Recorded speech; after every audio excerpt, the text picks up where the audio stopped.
Happy Friday, everybody, and welcome to episode 32 of the SNEIDER CUT. I am your kind of chubby, cherubic host, Jeff Sneider, senior film reporter at Collider. We're going to have some fun today. Got a ton of news to cover. It was a busy week.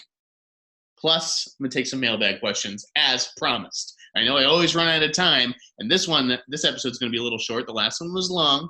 It all evens out. You know, we got important people coming into the Collider Video Studio. Akiva Goldsman is on the way, folks. Yeah, let's just dive right in, shall we?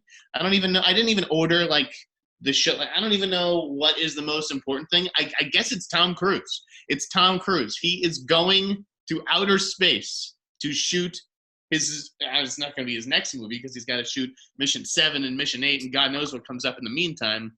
But if anybody's going to shoot in outer space, it's going to be Tom Cruise. And of course, this is just like the natural end game for Tom Cruise. You know, the man's been doing his stunts. He's been hanging off the sides of helicopters and airplanes. He's climbing skyscrapers, the Burj Khalifa. I mean, it's out of control. It's wild. And I love that NASA was just so quick to confirm, boom. Amazing. Tom Cruise, congratulations on just beating everybody else. It's forget all the other people who have played astronauts against CGI backdrops like George Clooney and Sandra Bullock in Gravity, or Ryan Gosling or Matt Damon. I mean, everybody's been to the moon or Mars or wherever in outer space. Brad Pitt went to Ad Astra, whatever that is. Yeah. I know that wasn't a location. You don't need to tell me. It's a Latin phrase. What else happened this week? Oh, man, there's just so much. Guys, Nicolas Cage is going to be playing Joe Exotic. Joe Exotic is going to be Nicolas Cage. I can see it. I mean, Nicolas Cage is going to have to lose some weight. He's a little thick. And, Joe Exotic he's a little man, which is part of his whole appeal, I think. Because he has the Napoleon syndrome, where he's got to act bigger than he is. So, do I like that casting? I do. And it's from my boy, Dan Lagana. Let me tell you about this guy, Dan Lagana. So he is, he was the showrunner on American Vandal, which I loved. Absolutely loved American Vandal on Netflix. If you haven't seen that, check it out. Who Drew the Dicks? It's all about the ball hairs. Trust me. You'll love it. But I went to summer camp with Dan Lagana. He was I don't know if he was my direct counselor, but I always considered him one of my camp counselors. The guy is a total baller, by the way, can shoot a basketball. I think he went to Syracuse. I don't know if he played ball at Syracuse, but yeah, he's got game, and he's behind this series, and I'm just happy for them. I mean, to be honest, all due respect to my friend Dan Lagana, do I think it's going to be easy to top the insanity that is the actual Tiger King? No, I think it's just a losing battle, to be honest, whether you've got Nicolas Cage in one thing or you've got Kate McKinnon in another, based on the Wondery podcast. There's going to be a lot of Tiger King, a lot of Joe Exotic. I'm already feeling a backlash. Naturally, anything that's popular has a backlash. I loved Tiger King, so I'm all for this stuff, but I do question whether the public's appetite is going to be the same. And again, I could see how it makes sense to do a 2-hour movie, because that's a different kind of story. But to just repeat the limited series with actors, you're going to have to lure me in with some other sort of thing. Maybe a character who was missing from the documentary. I mean, there were a couple of people missing from the documentary for different reasons. But sorry, I'm trying to keep my computer steady, but I didn't like how it looked. Anyways. What else this week? Okay, the Sony Pictures universe of Marvel characters. What is that? Do studios need me to consult? What marketing whiz came up with this? This guy's probably getting 6 figures, if not 7 figures. The Sony Pictures universe of Marvel characters. That is very prim and proper. But when you break it all down, the way that people naturally do, it's the spunk. I just wish that the of was somehow at the end of this. It ended with a preposition. The Spumco universe. It is ridiculous, to say the least. And if anyone thinks I'm going to be writing it like that, I have got another thing to tell you. There's not a chance in hell I refer to it as the Sony Pictures universe of Marvel characters. I'm sorry. That is absurd. You'll never see that from me in my byline. No, no. This is not going to fly. Speaking of things that aren't going to fly, but we're just going to have to live with. Lionsgate basically delayed its entire slate a full year. I am bummed about this. You know, I was super psyched to see Spiral from the Book of Saw, the Saw sequel, the Saw spinoff, whatever the hell Spiral ends up being. And I love that they can't like come out and definitively tell you what the hell it is, which I kind of like. It suggests some kind of twist to the writing, which, you know, the last few entries in this series could definitely use a punch up on the writing. Anyways, this is from a story from Chris Rock. Chris Rock is in it with Sam Jackson. They're bringing back Darren Lynn Bousman, who made some of the better Saw films. An entire year. We got to wait till next May now. That is a bummer, but it really does speak to Lionsgate. And I know like the press conference is all about, we have confidence in the theatrical experience. They're committed, and they are. And this is what I said, I think it was on Mark Riley's podcast, where I was like, they're not, like Saw Spiral could be a real moneymaker for them. And if something can make you real money in theaters, then why would you put it on VOD? It's just, I mean, I could see the upside for a film like that. It is a fairly low budget horror movie in the scope of things and scheme of things. But I think it was smart to wait. I just wish we weren't waiting an entire year. I wish that you could confidently say, we're not moving it in May. That's obviously, we're not releasing it in May. That's crazy. But October, if we wanted to take on Halloween Kills and think that there were room for two like big horror movies in the marketplace, October. But they didn't even say that, and that's what makes me nervous about people who think that we're returning to theaters for Tenet and Wonder Woman in July and August and Mulan in July, where it's like studios aren't even confident about releasing movies in October, November. Believe me. What else? There's so much. Joe Russo coming out, closing a deal for Extraction 2. He's going to write the script. I think Sam Hargrave's coming back as well. The movie got is projected to get 90 million views, which would make it the most watched Netflix movie of all time. I brought it up on my poker night with all my high school guys, and they were like, some of them were like, "What's Extraction?" I'm like, "Only the biggest Netflix movie of all time." They all started laughing. So that's what we're talking about here, guys. The Russos are just staying busy. They just announced some like pizza film school thing where they're going to be talking to film critics. Man, like these guys just do not slow down. They're producing a zillion things. One of those things is a movie about the Cambridge Analytica scandal. They're like the company that Facebook that Facebook was sort of in bed with to spy on all the people using it. We broke the news that Matt Shakman, the veteran TV director, he's been, a part of a zillion TV series, most notably It's Always Sunny in Philadelphia, and I loved his work on Fargo as well, and he Game of Thrones. But he's going to be directing this movie for the Russos. They've got an interesting cast that they're sort of eyeing. Paul Bettany being one of the names who's been out there for sure. So we'll see how that one comes together. But I think that the Russos are pretty determined to get their producing business up and running with Agba. All right, sorry about that. I had to take an important call, this call was relating to the news about Alex Wolff. We broke some exciting news this morning that Alex Wolff is in talks, just in talks, mind you, no done deal yet, for one of the main roles in M. Night Shyamalan's next movie. M. Night Shyamalan. Love this guy. Really a big fan of Alex Wolff. I think he's very talented. I thought he was great in Hereditary. Obviously, that's sort of the movie that he may be best known for. He was one of the Boston Marathon bombers in Patriots Day.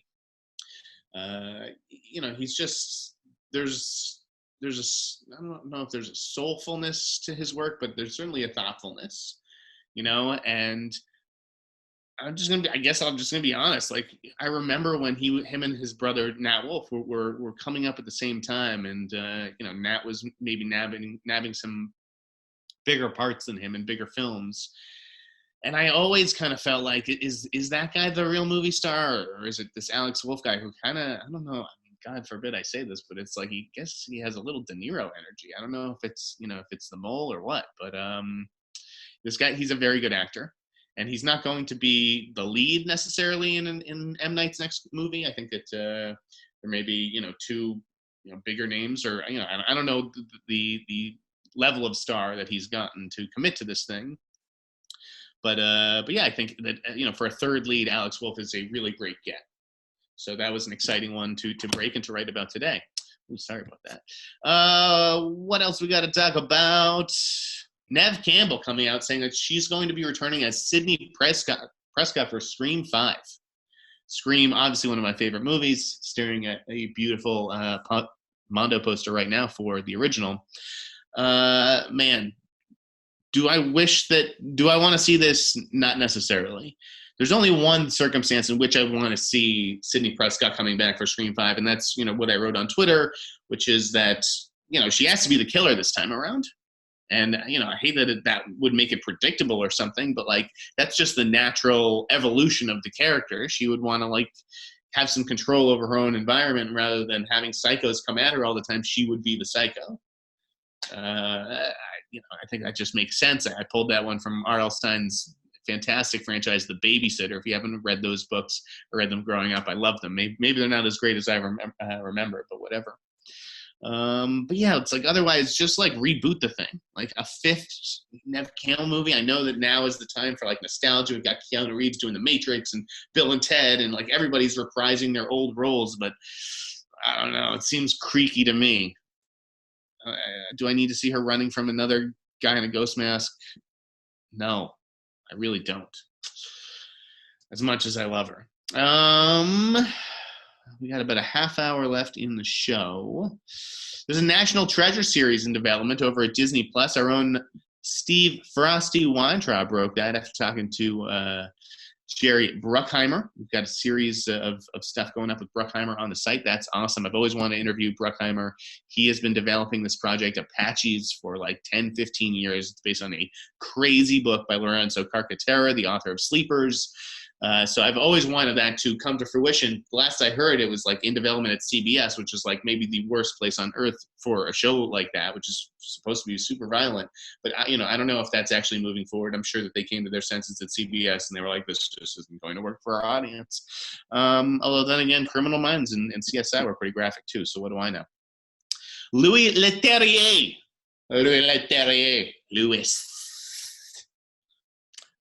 Old Louis, King Louis, is in talks to direct Bright 2 for Netflix. Something I've been on for 2 months. Of course, Deadline gets to break it because they're Deadline. Frustrating, but you know what? I have to hand it to him. I think it's a good hire.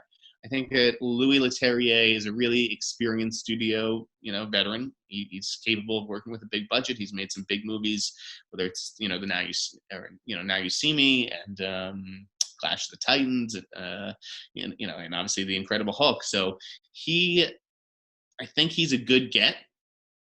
And there's a little bit more goodwill towards him than there is even someone like a Ruben Fleischer. Who's a totally proficient studio director, Gangster Squad, Venom, Zombieland, etc. But for some reason, I think that there's there's a certain venomous attitude online towards certain directors. Brett Ratner had his own stuff going on, but just in terms of the work, even Uwe Boll, it's been a little unfair, but. I know I gang up on Seth Gordon, and forgive me for that. His feature work hasn't necessarily impressed me, even though I really like his TV stuff. So it's tricky as a critic to write about some of these directors sometimes. But I think Louis Leterrier gets the benefit of the doubt.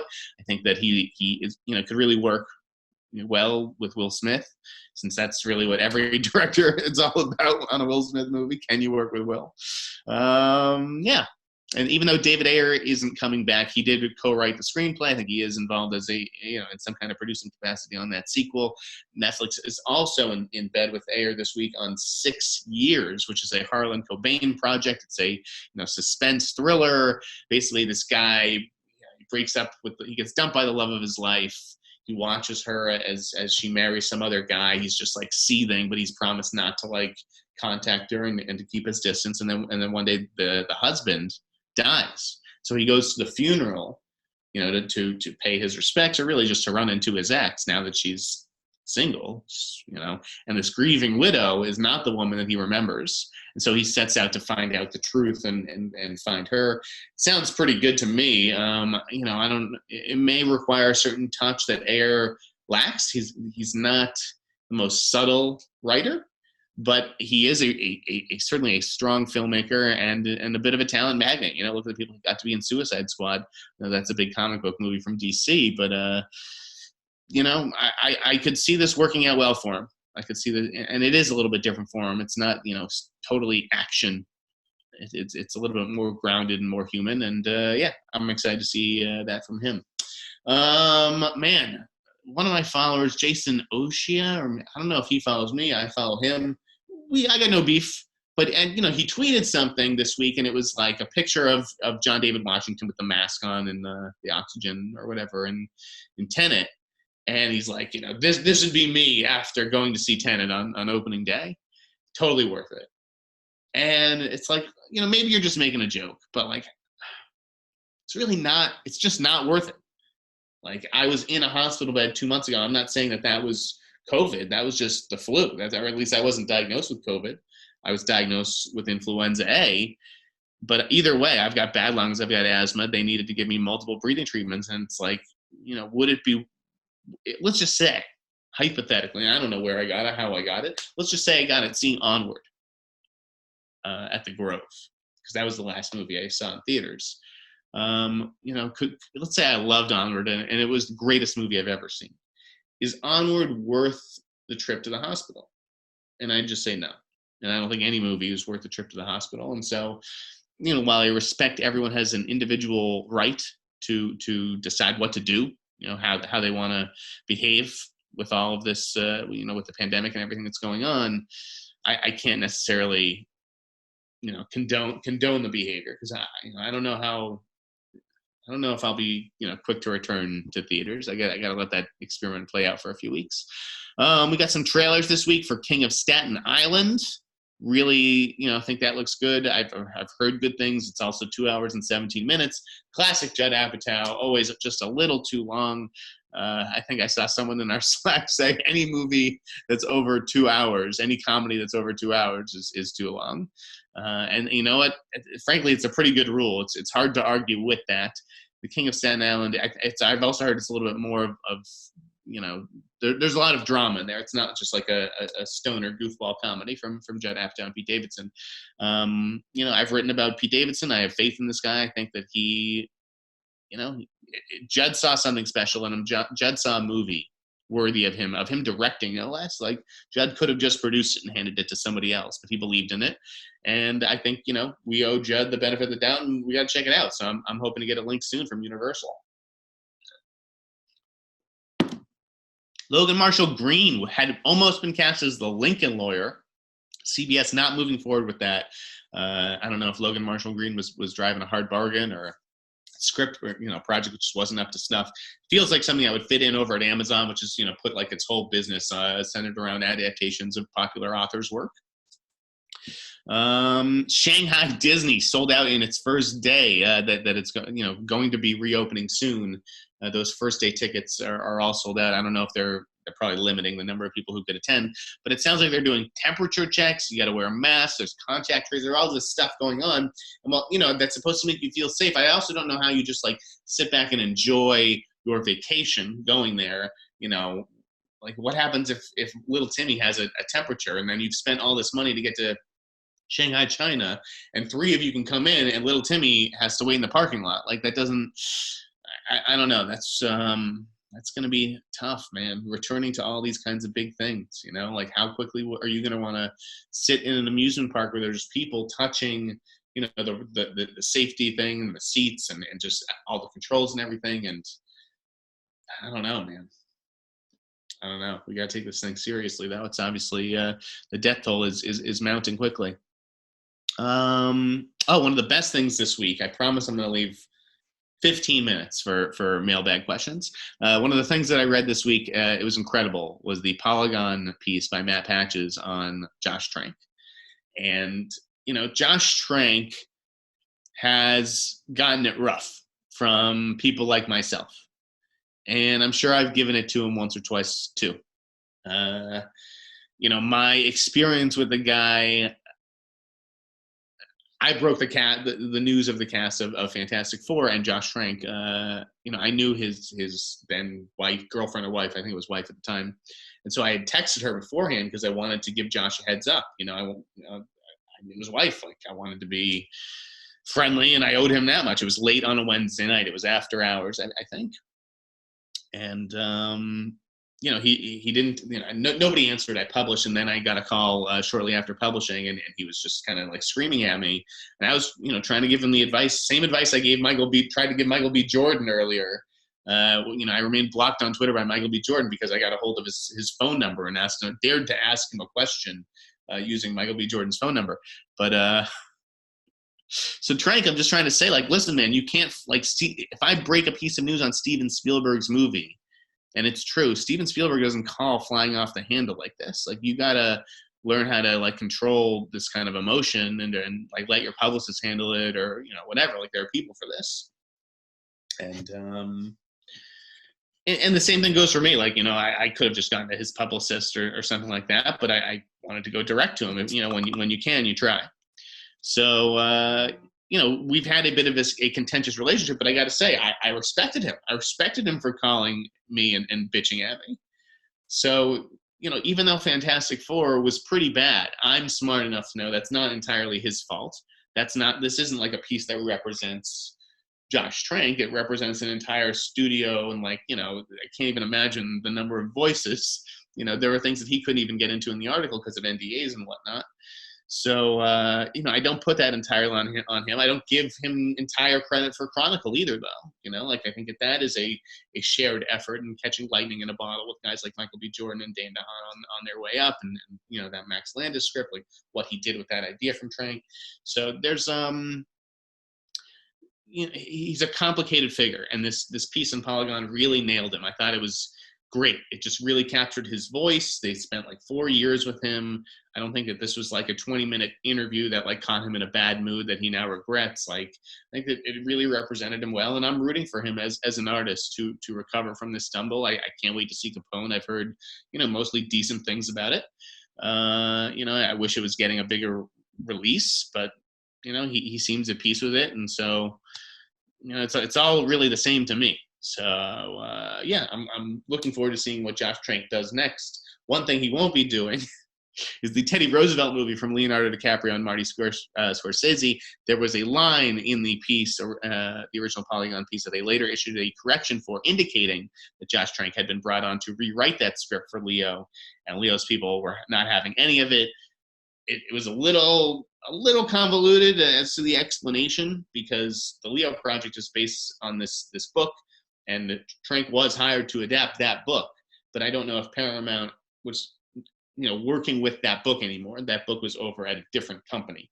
So I could see where the mix-up sort of where the confusion came in. So I had to issue a bit of a correction for that, since we did pick that up without checking with Leo's company, because the Polygon piece basically seems so well researched and thorough. And that's not to cast any aspersions on Patches, who I think did an amazing job, and is an amazing profile writer who should be writing for gigantic outlets.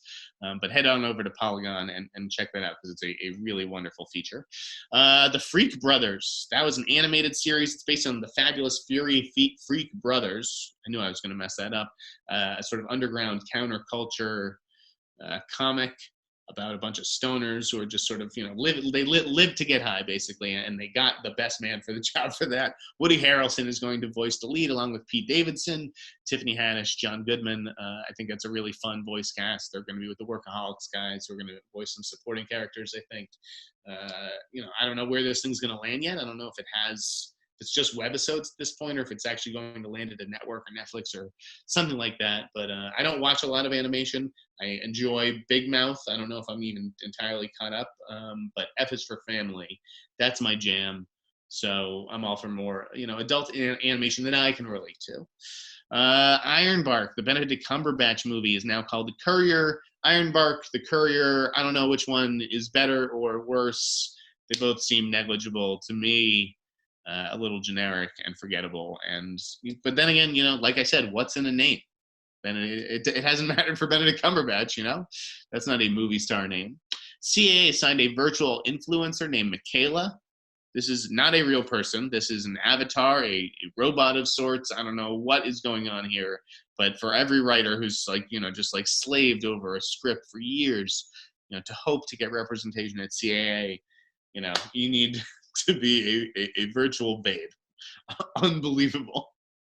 BJ Novak casting some interesting names in his FX anthology series, which remains untitled for now. It sounds like a pretty ambitious series. They shot 2 episodes, very different in tone. They got Lucas Hedges, O'Shea Jackson Jr., Caitlin Deaver, Johnny Bernthal. Johnny Bernthal, man, he's my boy. So looking forward to that. BJ Novak was in production on Vengeance, his directorial debut for Blumhouse, with Boyd Holbrook, who's going to be in the show as well, Ashton Kutcher, and Issa Rae maybe. And yeah, they had to suspend production, but like BJ Novak could be the next John Krasinski, the next Mindy Kaling, if you will. Although he probably won't get anything called the BJ Project. That would be a rough name for a show. Jungle Cruise co-stars Dwayne Johnson, Emily Blunt, reteaming for Ball and Chain. They're going to play not superheroes necessarily, but a married couple with superpowers. Their marriage is sort of on the rocks, and their powers only work when they're together. You got to use them in tandem. So they got to team up, put their differences aside to do good for the world. That sounds like a great package. You know, it may very well land at Netflix. I feel like people just, you know, Netflix is the front runner because Netflix it has the deep pockets and is crazy enough to use them. So, you know, that sounds like a lot of fun. I'm curious to see who they get to direct that. Twitter censoring bad language. Platform allows white supremacists to flourish under its watch, but, you know, now they're going to have a button that stops me or whatever, a prompt. That's like, do you really want to tweet that? Because you're swearing. Holy shit, this is incredible. What kind of fucking world are we living in? I almost forgotten that Josh Trank profile that he had a 3-hour meeting with Tom Cruise. Cannot imagine what that was like. Cannot imagine what the two of them talked about. Universal staked out a bunch of dates for event titles. They're going to take on Thor 4 with one of those. Doesn't seem like a great idea, but I guess it depends on what they're putting up against it. You know, a horror movie might work as counter-programming. Maybe a chick film, you know, something like that. Maybe a Nicholas Sparks movie, although I don't know that they'd consider that an event title. I just, you know, if it's a really a big budget thing, I don't know why you'd put that up against Thor 4 unless they have inside information that Thor 4 could move up or back. Peyton Reed and Robert Rodriguez announced as directors on The Mandalorian Season 2. Season 3 is already in the works. Peyton Reed, director of the best Marvel movie, Ant-Man. Go Peyton Reed. I finished reading, things that I did this week. Right, I finished reading Joseph Finder's book, Killer Instinct. Really liked it. It's basically about a guy who befriends like this like special forces dude. And the special forces dude starts to like help him like business-wise, like sabotaging the guy's enemies. And, you know, then the guy like rises to a place in the company where it's like, listen, I don't need your help anymore. Thank you so much. But like, you know, let's, you know, keep it straight and narrow here. And the guy like persists or crosses a line. It was a very good book. It's the first book I finished in quarantine. Would definitely recommend that. If you're a producer, I would definitely recommend checking that out for an option. Joseph Finder's stuff has been turned into movies before. I think he did High Crimes, that Ashley Judd movie. There's one other one in there too. I'm blanking. But, you know, a good book. I'm now reading Barry Sonnenfeld's book, Call Your Mother, Barry Sonnenfeld, from the director of Men in Black. And I have Don Winslow's next book, Broken, lined up as well. I rewatched Midsommar, and it was better than I remembered. I'll give, you know, Ari Aster credit for that. He also signed on to produce a remake of Save the Green Planet, this Korean movie that I saw when I was in college. I liked it. You know, I could certainly see how it might be improved upon. I just gravitated towards other Asian films. That was definitely at a time I was sort of finding Asian cinema. There was this amazing place like across the street from the Tisch building or nearby it that I went for all kinds of like amazing, you know, bootlegs and stuff. Birth Movies Death sold to Rebeller. Congrats to those guys on new ownership, Scott Wampler and Evan Sackhoff. Forgive me if I'm mispronouncing your last name, Evan. They are going to be running the site. You know, wish them the best of luck. Really like their voice.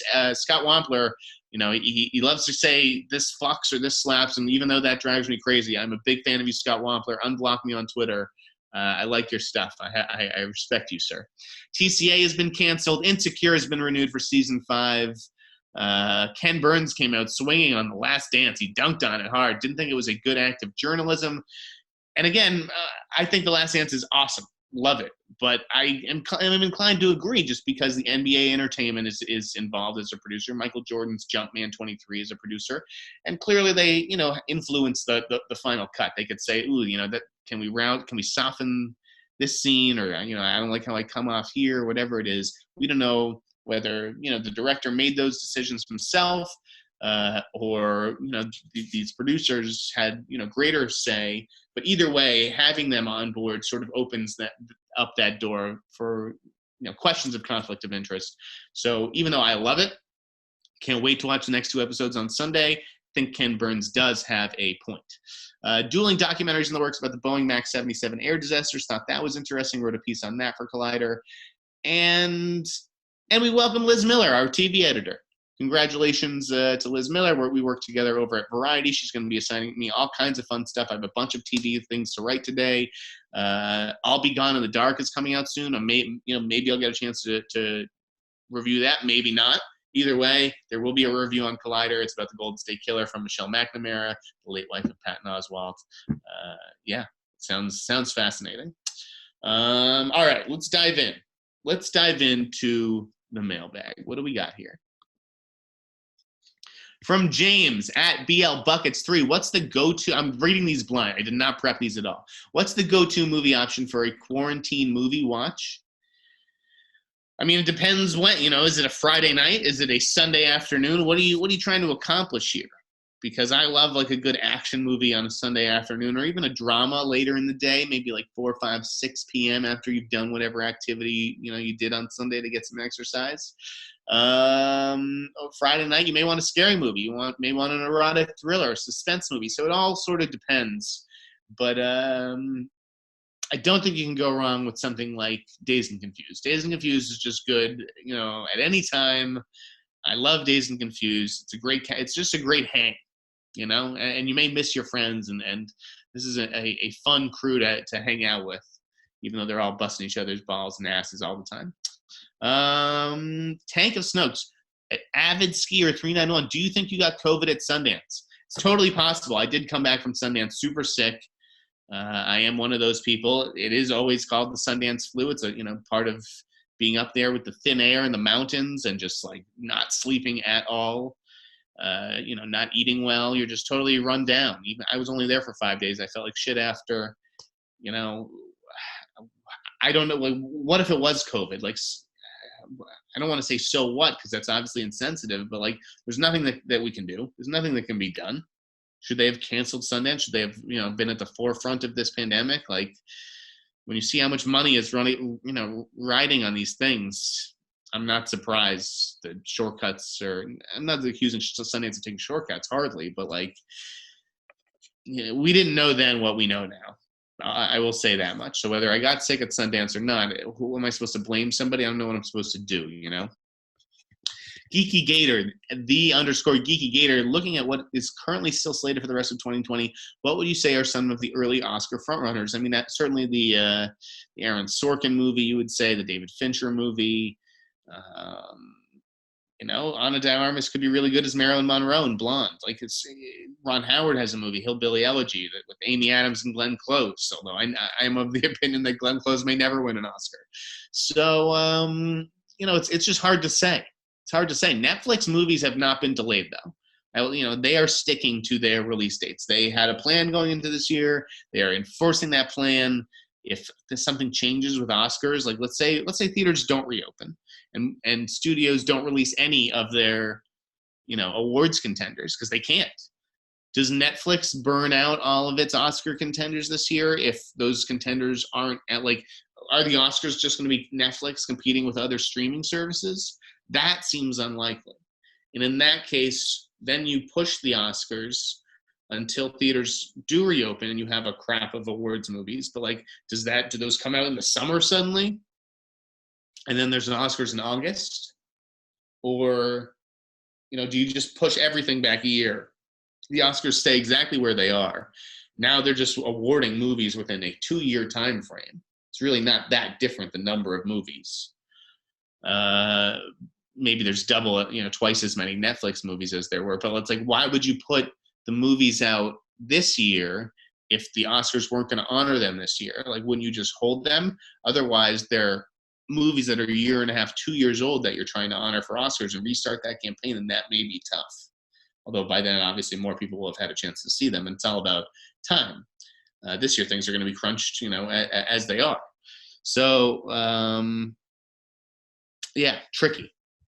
I think that there's still a lot to be done there. As for a virtual FYC, I'm pushing for it, baby. I am pushing for it, Geeky Gator. We'll see if we can make it happen. We don't have the ArcLight sponsorship yet. That stuff hasn't been decided, so I don't know what the budget is for the show. I don't know if we can afford the great Scott Mantz, but we will see. Perry and I may do our own thing. I'll get back to you on that one. Jason C. J. Carping about what would be a fair resolution for the situation with AMC, NATO, and Universal. A fair resolution? I mean, they're just going to have to kiss and make up. Like, AMC releases. I gotta mute my notifications on the Slack. Ooh, big faux pas here on Podcast Central. Hold on here. Pause notifications for 1 hour. All right. Back to the AMC Universal thing. They need to kiss and make up. AMC's job is to release the movies that Universal gives it. It is not AMC's job to dictate what movies Universal decides are theatrical worthy. So it really is you're going to take what we give you situation for AMC.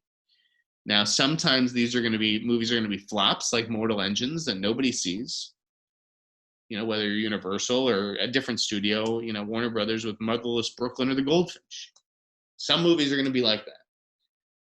Some movies are going to be Jurassic Park, Jurassic World 3 and Fast 9 and Minions 2. So, like I said, I think it would really be AMC would be cutting off its nose to spite its own face if they just banned Universal movies outright, because they take an even bigger hit. Like, Universal will find a way. Movies find ways to be seen. If Universal makes some of those ways legal, they may be more expensive, but like, people will buy them. People will rent them. People will see them. People will head to other theater chains, and and I know that the theater chains are standing in solidarity on this one, obviously, but I just don't think it would be wise to start casting aside major blockbusters that could drive business to theaters. So I think that they need to get in a room and hash this out privately. Like, I'm sick of all like the bullshit letters to each other that are then leaked immediately within 2 minutes to the media. So it's just like, write a letter to the media. Don't pretend it's like leaked correspondence. So, that's how I would see AMC NATO going down. It's Geeky Gator again. He's just full of questions. I'm just going to answer them all. It's 2022, the dare for Taika's Star Wars project. The date is he also has to direct Thor 4 for a 2022 release. Do you think a Star Wars movie will still make that date? No, that seems ambitious. Taika is only but one man. And I think that they really need to take some time to get that right. Although, Taika is also has plenty of time to write right now. He's also in post-production on something, so who knows? Is Da 5 Bloods releasing in June a bad thing for its Oscar chances, or was that a reaction to the streaming qualification news? I think, but like, here's the thing: was Da 5 Bloods like ever intended for theaters? I don't know if it was or not. I mean, Netflix hasn't. It's not like Netflix is airing ingenuous ads where it's like in theaters, like they did with Irishman. Like, not that those were ingenuous, but just like the ad said in theaters and on Netflix, so and so. We haven't seen any trailer for Da 5 Bloods, so we have no way really of knowing whether it's for theaters. So I don't know if those movies get in. It's very confusing. Although with the new streaming qualification news, I don't know, that was part of it. The intended theatrical release. You may see some interesting disqualifications based on that language. What have been some of the craziest box office performances you've seen? Box office performances? Avatar, Titanic? How do you want me to answer that? Tank of Snokes. How will the 20% layoff at WME impact Soho House? Oh, burn, sick burn. Listen, I love agency drama as much as the next guy, even though we don't really publish it on Collider. It is a valuable, it is a valuable asset, agency gossip. I feel bad for everybody over there. It doesn't matter whether they're at CAA or WME or how many times those agencies have screwed me over on things. I've lost my job before. I know it sucks. I'm not inclined to necessarily feel that bad for like multi-millionaires like some of these agents are. But, the rank and file, that's what it's all about. The assistants, there's a lot of people losing their jobs, support staff who are no longer needed. And that is what's really terrible because these guys don't, have beach homes in the Palisades. Jonathan Curdy, do you think an Oscar show like usual, so many people in the same place will happen next year? Even if data says it's okay, seems like fear would factor in. What alternative way of doing the show would you recommend and think the Academy would actually do? I think the Academy has no idea what to do. I don't, believe very strongly in the leadership over there. I think that, there was an interesting exchange yesterday between David Poland and Chris Tapley where they talked about, whose leadership is better. The Academy is always, I'm not saying it's always been a follower, but I think some of its messaging has been very confused of late. And so I don't know what's going to happen with the Oscars. I don't think it'll look the same. I think the red carpet will look totally different. There won't be, there won't be like people winning sweepstakes to be in the stands. I think that the press will be way cut down. There's all kinds of like international outlets like that. All you really need is one camera filming these people. But yeah, it's, the parties certainly wouldn't be worth it. And if there's no parties, would people come out to just sit there in the Dolby for the chance at, a couple of reaction shots? I don't know. Ricky Davila, the Snyder Cut. What's your solidified stance on the Universal versus Theater dispute? I already read that one, or I already did answer that one. Most overlooked streaming series you'd recommend your listeners give a look. Overlooked streaming series. So I watched sorry, never mind. I got a review. I know this much is true for HBO later today, so I'm not going to talk too much about that. I feel like that's flying a little bit under the radar, but go back and watch 7 Seconds on Netflix if you haven't seen 7 Seconds. That's a good one. Ash also. Mini tournament time. The Mandalorian versus Fleabag, Ozark versus Pen 15. I didn't see Fleabag or Pen 15, forgive me. What can I expect when I'm expecting? I don't know what that means. Did you know which films were accepted to Cannes? No, I did not. Any advice for an aspiring writer graduating into a pandemic? Be more specific. I don't know what kind of writer you are. Are you a screenwriter? Are you a film writer? What kind of writer do you want to be? When you have that answer, email me, theinsnider@gmail.com, and I will be glad to help you. I really think I'm very good about helping the youths. Traditional wings or boneless wings? Let me blow your mind, Raven X524. I have never had wings. I don't eat wings. I think that anything off the bone is gross. It doesn't mean that I'm a vegan or a vegetarian or anything like that. I love meat. I eat hamburgers, bacon, all that good stuff. I just don't like anything with a bone. That'll do it. I think that'll do it for this episode of the Snyder Cut. Thank you for your questions. I'll try to take more next time. We'll do this again since I know you guys are just starved for answers. Check out my byline on Collider. You can bookmark it. I am available on Twitter, Instagram, Cameo. Buy a Cameo at the InSnyder. I make great cameos. I can answer any of your questions then, give you recommendations, all kinds of fun gossip. So just hit me up there. Thanks for listening. Tune into Collider. I'll see you next week. Stay safe, everybody. Wear those masks, gloves, social distance. Mwah! Love you.